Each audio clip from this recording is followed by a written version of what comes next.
डॉक्टरों और लेखपालों ने स्कूल कॉलेज में बेहतरीन ग्रेड पाए थे, वो जीवन भर पैसे के लिए क्यों जूझते रहे?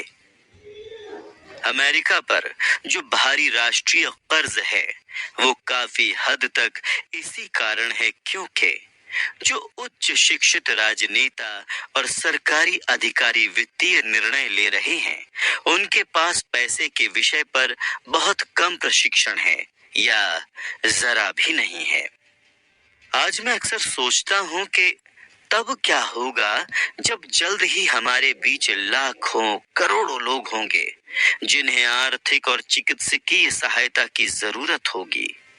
आर्थिक सहायता के लिए वो अपने परिवार या सरकार पर निर्भर रहेंगे। जब मेडिकेयर और सामाजिक सुरक्षा का पैसा खत्म हो जाएगा, तब क्या होगा? देश कैसे बचेगा? अगर पैसे के बारे में बच्चों को सिखाने का काम माता पिताओं के भरोसे छोड़ दिया जाएगा, जिनमें से अधिकतर या तो पहले से ही गरीब हैं या फिर गरीब होने वाले हैं। चूंकि मेरे पास दो प्रभावशाली डैडी थे, इसलिए मैंने दोनों से ही सीखा। मुझे हर डैडी की सलाह के बारे में सोचना पड़ता था और ऐसा करके मैंने इस बारे में बहुत मूल्यवान ज्ञान हासिल किया कि किसी इंसान के विचार उसके जीवन पर कितना ज्यादा असर डाल सकते हैं। मिसाल के तौर पर एक डैडी में ये कहने की आदत थी, मैं इसे नहीं खरीद सकता, तो दूसरे डैडी ने इन शब्दों को प्रतिबंधित कर दिया था। वो जोर देते थे कि मैं इसी बात को इस तरह से पूछूं, मैं इसे कैसे खरीद सकता हूं? एक वाक्य कथन है और दूसरा प्रश्न है। एक में बात खत्म हो जाती है और दूसरे में आप सोचने के लिए मजबूर होते हैं।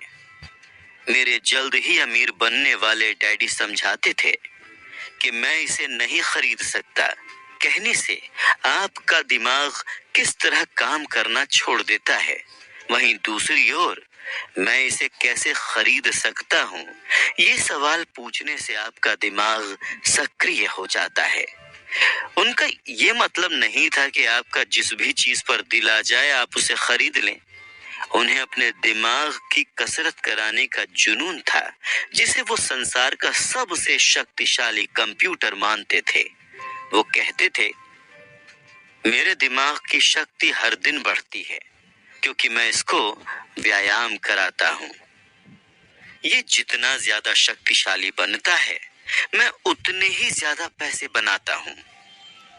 वो मानते थे कि स्वचालित ढंग से मैं इसे नहीं खरीद सकता, ये कहना मानसिक आलस्य की निशानी है। हालांकि दोनों ही डैडी कड़ी मेहनत करते थे, लेकिन मैंने गौर किया कि आर्थिक मसलों पर एक में अपने दिमाग को सुलाए रखने की आदत थी और दूसरे में अपने दिमाग का व्यायाम कराने की आदत थी। इसका दीर्घकालीन नतीजा ये निकला कि एक डैडी आर्थिक दृष्टि से ज्यादा शक्तिशाली बनते चले गए और दूसरे ज्यादा कमजोर होते गए।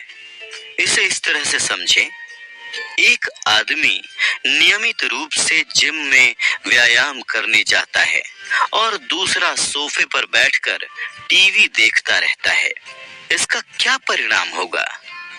जिस तरह सही शारीरिक व्यायाम स्वास्थ्य के आपके अवसरों को बढ़ा देता है, उसी तरह सही मानसिक व्यायाम दौलत के आपके अवसरों को बढ़ा देता है। मेरे दोनों डैडियों के विरोधी नजरिए थे और इससे उनके सोचने के तरीके पर असर पड़ता था। एक डैडी सोचते थे कि अमीरों को ज्यादा टैक्स देना चाहिए ताकि गरीबों को फायदा मिल सके, तो दूसरे डैडी कहते थे टैक्स उत्पादन करने वाले लोगों को सजा देता है और उत्पादन ना करने वालों को पुरस्कार देता है। एक डैडी सलाह देते थे, मेहनत से पढ़ो ताकि तुम्हें किसी अच्छी कंपनी में नौकरी मिल जाए। दूसरे डैडी ये नसीहत देते थे, मेहनत से पढ़ो ताकि तुम्हें खरीदने के लिए कोई अच्छी कंपनी मिल जाए।